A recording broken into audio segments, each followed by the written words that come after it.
Next time பலாப்பழம் வாங்குனீங்கன்னா அந்த பலாக்கொட்டையெல்லாம் தூக்கி போடாமல் சூப்பராக இந்த மாதிரி பலாக்கொட்டை கிரேவி செஞ்சு பாருங்கள். சாதம் சப்பாத்தின்னு சாப்பிட்றதுக்கே டேஸ்ட் ரொம்ப சூப்பராக இருக்கும்.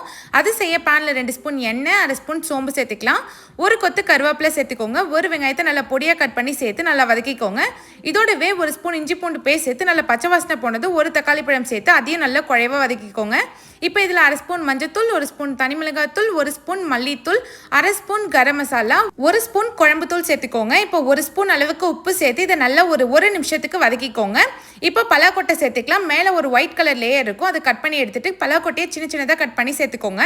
சேர்த்துட்டு நல்லா 2 நிமிஷம் எண்ணெயில் வதக்கிக்கலாம். இப்போ பலாக்கொட்டை முழுகிற அளவுக்கு தண்ணி சேர்த்து மூடி போட்டு கேஸை மீடியம் ஃப்ளேமில் வச்சு ஒரு 15 நிமிஷம் வேக வைங்க.